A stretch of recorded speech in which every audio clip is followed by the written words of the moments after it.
my name is Sylvia Munoz. I'm the wife of Joey Kaos Munoz and co-owner here at Santino Bros Wrestling.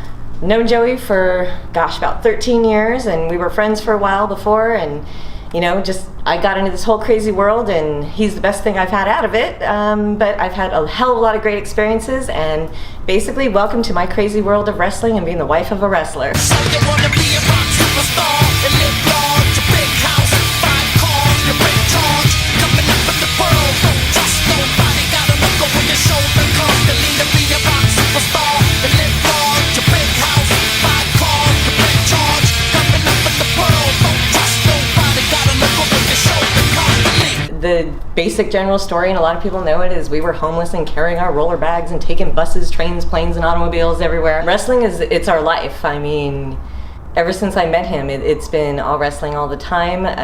Honestly, I couldn't even imagine not having wrestling in our life. As far as kids, even without wrestling, I don't think my lifestyle personally, and even including Joey's, is we're not kid people. I mean, kids are great for other people.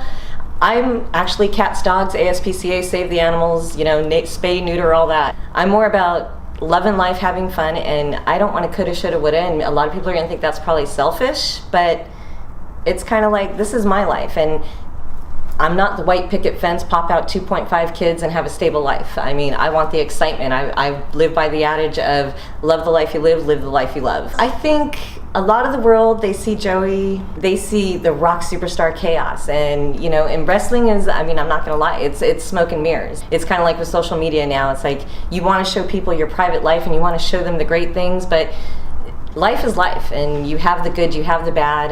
I've seen Joey on the ultimate highs, and just wrestling's great, life is great, and everything in our lives is going great, but I've also seen him and you have the lowest of lows, and and some of that is wrestling and some of that is real life. Our life is so intertwined with the wrestling life that people feel entitled to think they know who Jezebel and Kaos is, or know who Sylvia and Joey is, and what people don't realize is that's two different sets of people.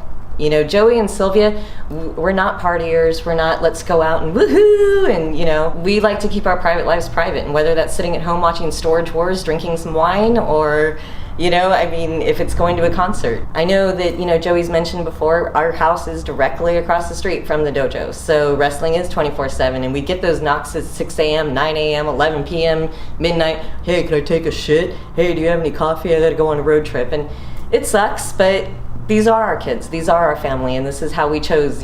Call us, demented foster parents, but these Santinos are our children. Joey in the Hall of Fame this year, that's a subject that really touches my heart. I've seen him get overlooked, passed up, just be so disillusioned by this business, brought down. Like I said, he's been on super highs, he's been on super lows. As far as deserving this, obviously I have a biased opinion. Seeing how people look up to him, seeing how, I don't care what time of day it is, 3 in the morning, 3 in the afternoon, if you need him, whether it's in the ring or just to sit and mentor with you, he's there. Sometimes he'll put you aside and he'll give you these really good pep talks, and they really make an impact on you. Aside from Kaos the wrestler, he's a beautiful man, and I see the hours he puts in, and I see the emotion. For him to get this recognition finally, words can't even describe how just appreciative of I am, and how I think he just deserves this so much. I don't even have words to express that this is just such an honor, and I know it's really touched his heart, and to see him getting the recognition, even just a small semblance of it that he deserves, is phenomenal. When did you realize that Santino Brothers was worth fighting for? Well, I think it always was worth fighting for us. When we got kicked out of the backyard, it was a huge decision.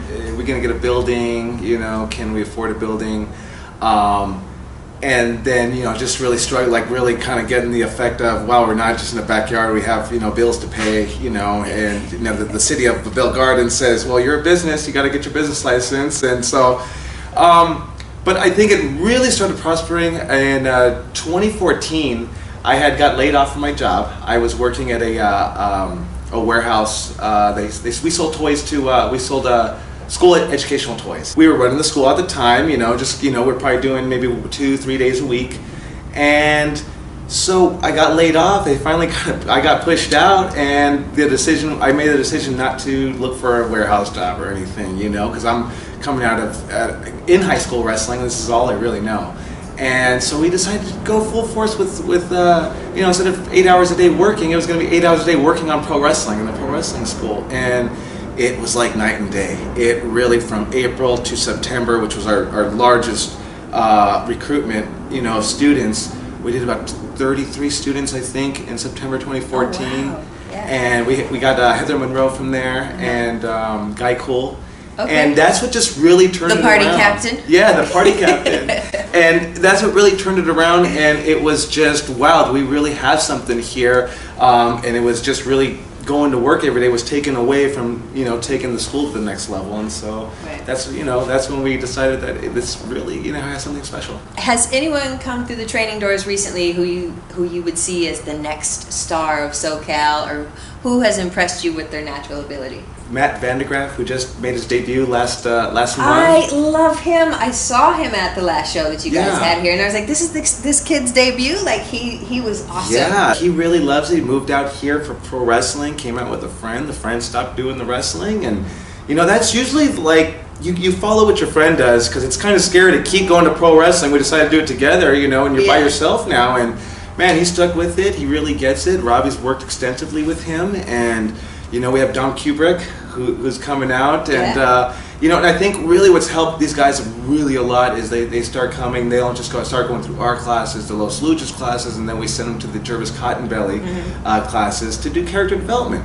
So I tell people, I can do my character, and I can do it pretty well. I can teach you how to do a character, but if I could bring a specialized trainer in here that specializes it, it really expands everybody's mind. Your trainer, the man that told you to keep this dream alive, Dynamite D, he was inducted into the Hall of Fame in 2010. Yes. And here we are, 2017. Now you have your induction. What does this mean to you? First of all, you know, I'm humbled to even be considered. I do definitely believe and still consider there's a handful, a couple of dozen people that I believe should be in there before me. It's a lot of hard work and a lot of effort, and I think maybe I've gotten lucky of you know, turned my career from, you know, wrestling to the wrestling trainer, and I have the ability to kind of stay up to date with what's going on by training the next generation coming in. And, you know, there's a lot of other wrestlers that put in a lot of work, and, you know, for me to see them not get the credit that I really believe that they deserve, you know, kind of makes me feel a little bittersweet, you know, it really does. And at the same time, you know, I love it. I feel that maybe when they give you an honor like that, like the Hall of Fame, and you kind of feel like, man, but I feel like there's still so much more for me to do. It kind of keeps me inspired to kind of keep going, because the story's never over in my eyes. What sticks out as match of your career? Wow, that's a great question. I don't think I've ever been really asked that at all. Right off the bat, is going to have to be a match we did a couple of years ago right here in Southgate. And it was a match with me versus B-Boy. We were in the main event. I think it was a joint show, AWS and Santino Brothers show. I remember going into it, Brian Kendrick was on the show versus Shea Cabrera, and they started off. They started Did you get match off. of the year for that? What's that? Did you get match of the year for that? Yes, I actually did, and that's why I was really nervous going into it, because I saw Brian Kendrick and Shea tear it up. I just remember Rick Knox just really getting in my face, because I remember I got my bell rung and I couldn't hear in this ear, and it's just ringing. But Rick Knox going in my face and saying, "You really got something special going on here," and I was like, "What?" What's harder, being a wrestler or teaching wrestling? Well, that's another great question. They definitely have their. I'm gonna training wrestlers. When you just have to worry about yourself when you're a wrestler, you just have to worry about taking care of yourself. It's almost being very selfish. Being the trainer, you become a big brother. You become a father figure. To all these kids out here, you start, you know, I tell Robbie all the time, I just want to train them how to wrestle. I don't want to really get involved into their life, but it's part of it. We're coach, you know, it's part of the job. It does wear on me, you know, because I want the best for each and every one of them. I do see them fall off. try to catch them before they quit, and try to talk to them and see what's going on with them, because they have a dream. They came to me with a dream, and it's my job not to fail them. 80 years from now, we're no longer here. What's the Kaos legacy? How do you want to be remembered? These are incredibly great questions. Thank you. Because it's stuff that I've never really thought about ever. Good. I think the legacy that I wanted within the last 10 years has been, because I think my goals have changed, has been the wrestling school aspect of my career, and I feel that I have become a way better wrestling school trainer and coach than I was a wrestler. I always wanted people to, one of the goals starting the school was, I want people to, actually lie and say I went to Santino Brothers, because it's actually a prestigious school to go to, and we've conquered that goal. That was one of the goals we did, and I guess in 80 years from now, I would like people to be, really following the curriculum that I write. Maybe it's this book that somebody finds, because we do print them out, and to really see what we do at the wrestling school, and that's something that can actually live on for 80 years from now. If I can just leave my legacy as a wrestling school trainer, and this is the way they did it at Santino Brothers, and even if they don't even say me by name, because people don't even know that. Some people will hit us up and say, the Santino Brothers, I would love to be trained by Kaos. Does he still wrestle? And so people don't even make the connection. But yeah, to have a legacy of Santino Brothers, of doing something good for the business, that generations, from here would actually follow, and, always reference to. Joey's passion and the motto, keep the dream alive.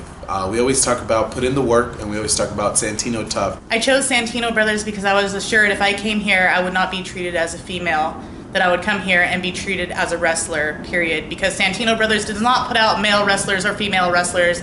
Santino Brothers puts out wrestlers. We hold ourselves to a certain standard here, and that's what the trainers under Joey have told us, and I really believe in it. He's been around the business for a long time and around this area for a long time. He's a legend. You gave me not only the confidence to be a pro wrestler, but also gave me the confidence to be myself.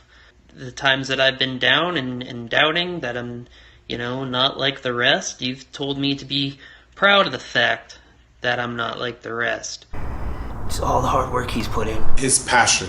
Very energetic, He may seem a little mean, very, in your face. like if you make a mistake every now and then, but It's calculated, so he knows what he's doing. he wants to push you to do your best. The aspect of keeping the dream alive. Those 4 words alone mean a lot to him, because I see it every time I step in the ring with him. Even once we're on the independent circuit and once we're out there working, he's still there for us. He's helped wrestlers, he's helped promoters, he's done basically everything that he can to help excel SoCal wrestling, and if that isn't deserving of the SoCal Hall of Fame for as many years as he's been doing it, I'm not sure what is. I just want to tell you congratulations on your induction to the Hall of Fame. Congratulations, we all love you very much. Congratulations, Joey.